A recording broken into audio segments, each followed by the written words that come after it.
Okay, well, we'll be seeing protein metabolism in this video.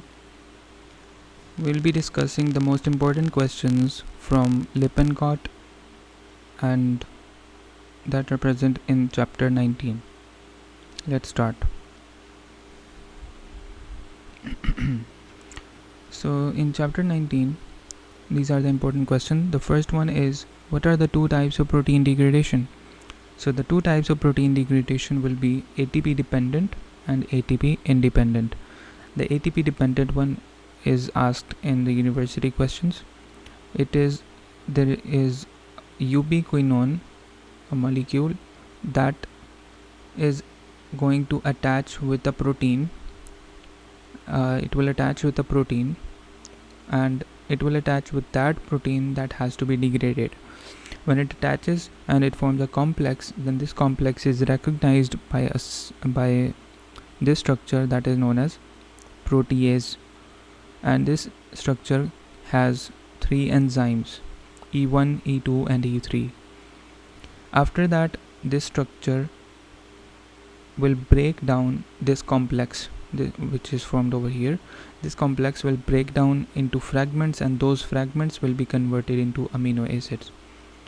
The second one, which is the ATP independent, it is done, the proteins are broken down by the lysosomes.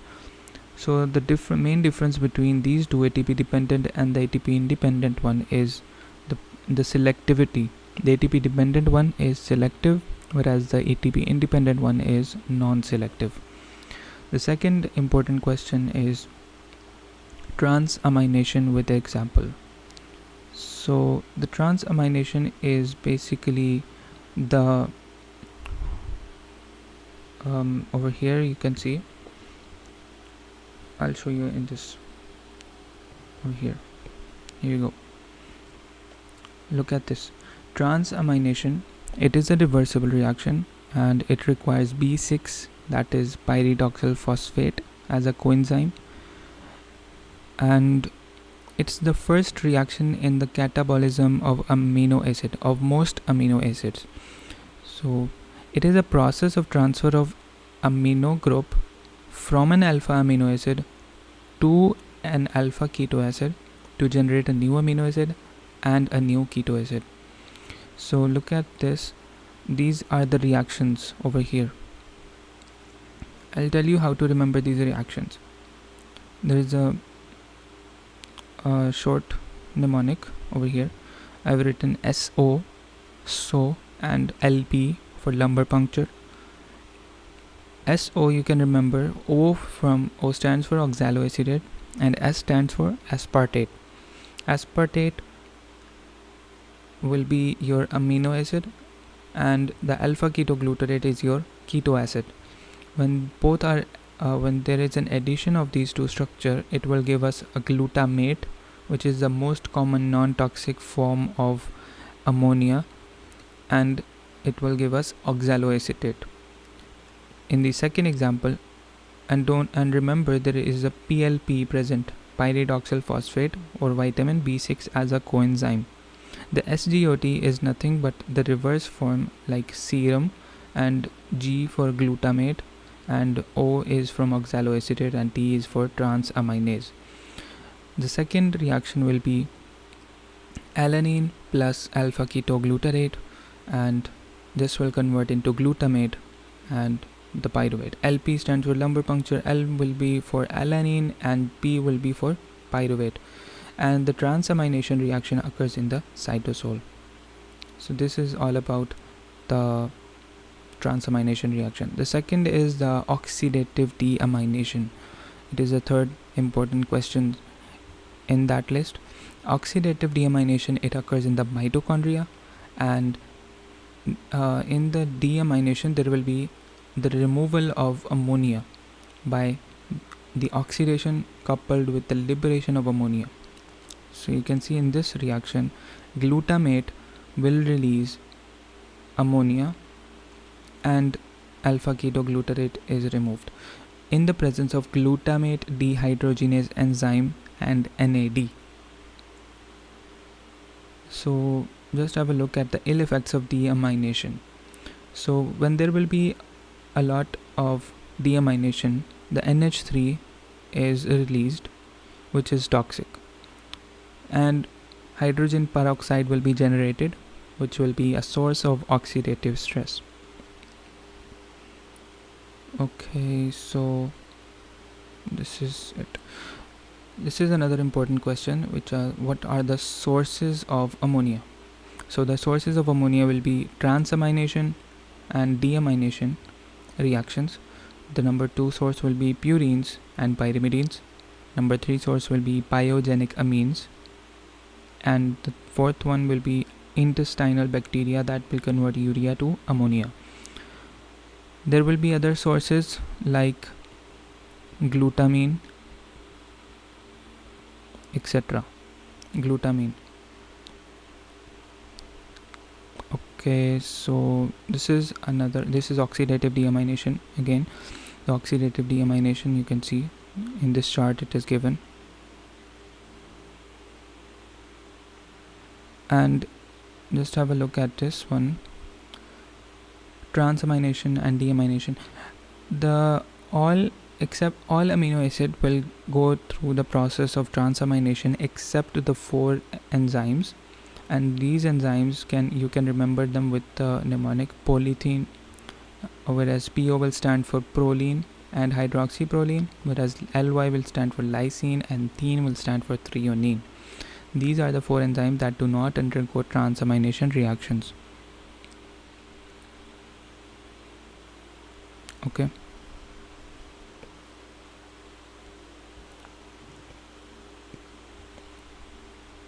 Now we have done oxidative deamination, transamination and protein degradation. Now looking at the transport of ammonia to the liver. So ammonia is transported in the form of alanine from the muscles and in the form of glutamine also from the muscles. Okay. Let's say we have liver over here and there are muscles in the periphery. There will be a muscle from which alanine will come to the liver and it will be broken down into glutamate, and it will be used by the liver to convert it into urea so that it can go to the kidney, so it can be excreted out from the body in the form of urine. And there will be another muscle that will convert the ammonia that is present inside it will convert it into glutamine, and that glutamine will come to the liver and it will be converted into glutamate, and the same process can occur. So there are 2 types of transport of ammonia to liver: in the form of alanine, in the form of glutamine, or you can say in the form of glutamate also. Urea cycle. So looking at the urea cycle, there is also a mnemonic to remember this. Okay, so the urea cycle, it will be carbon dioxide plus ammonia. It will just giving you an overview and then I'll tell you the mnemonic.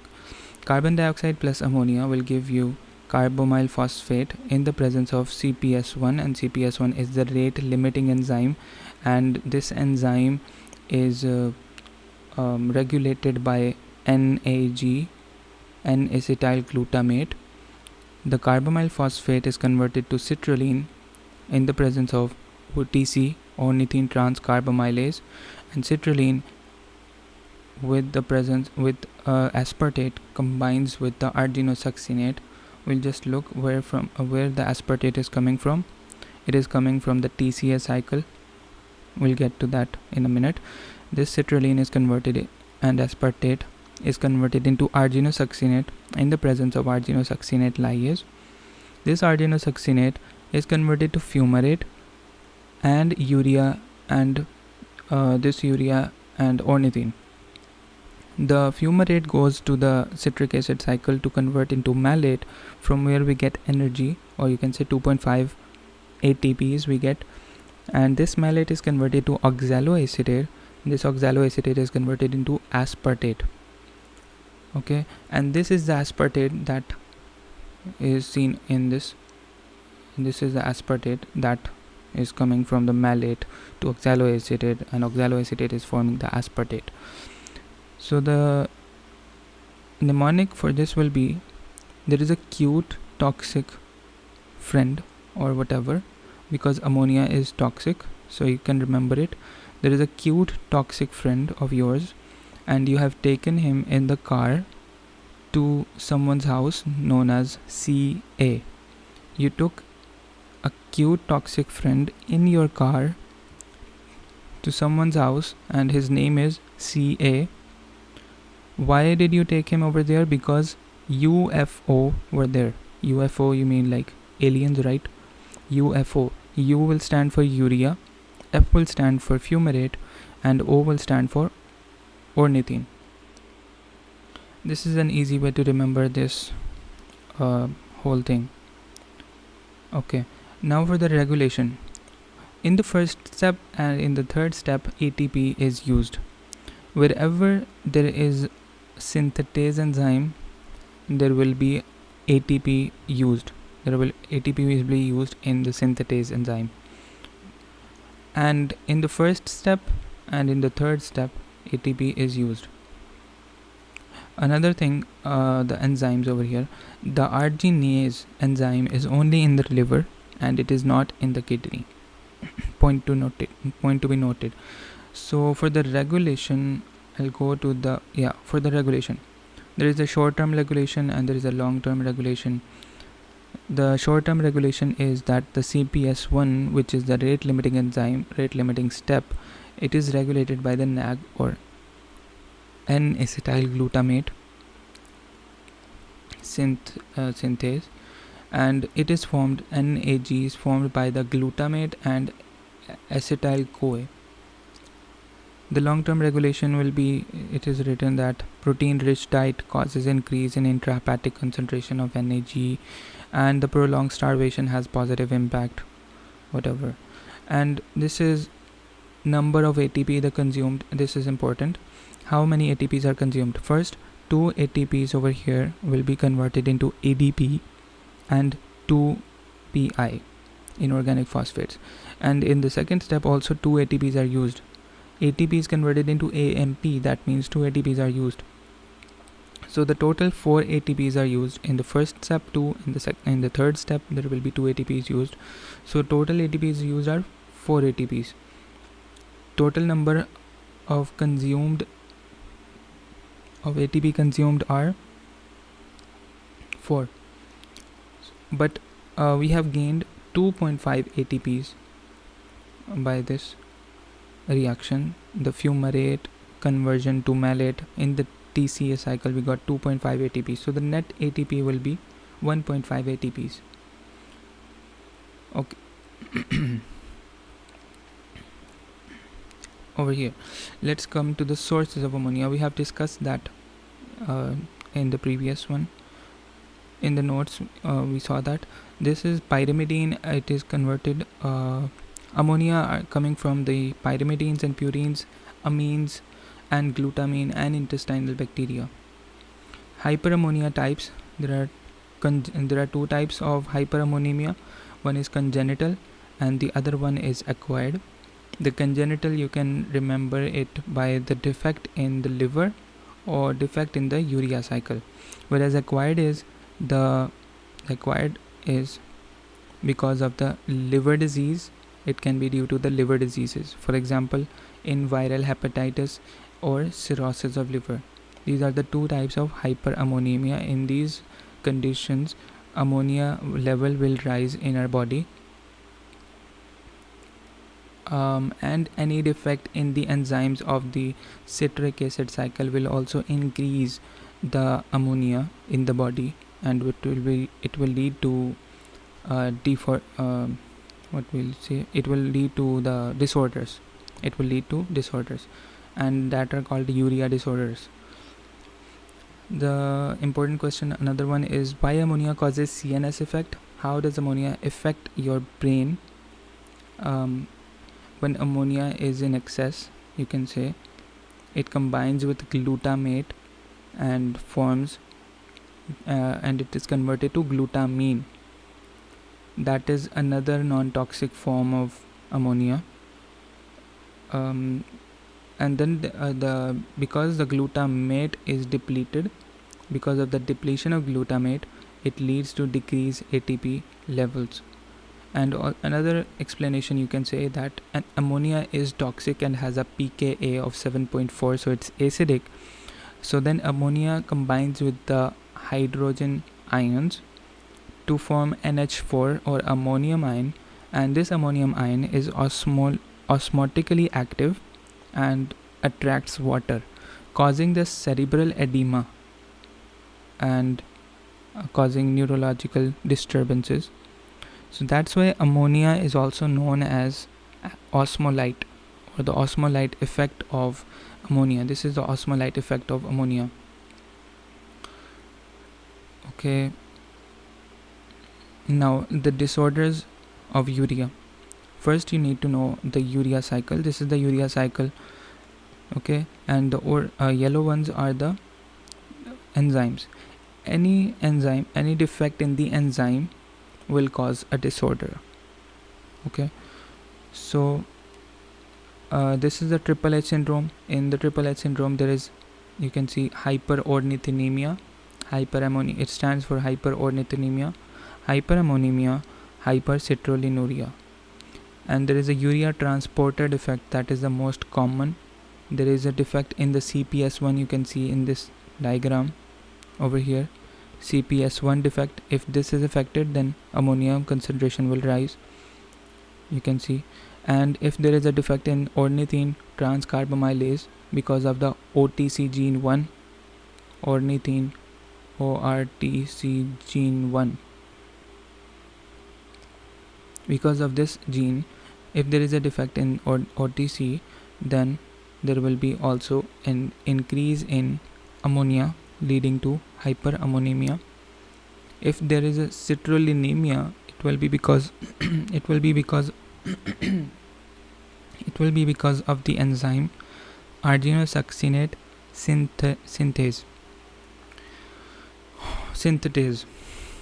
And if there is an arginosuccinate aciduria, or the accumulation of this product, it will be due to the defect in this enzyme, arginosuccinate lyase. If there is accumulation of arginase, then if there is a defect of arginase enzyme, there will be an accumulation of arginine. Okay, done with this chapter.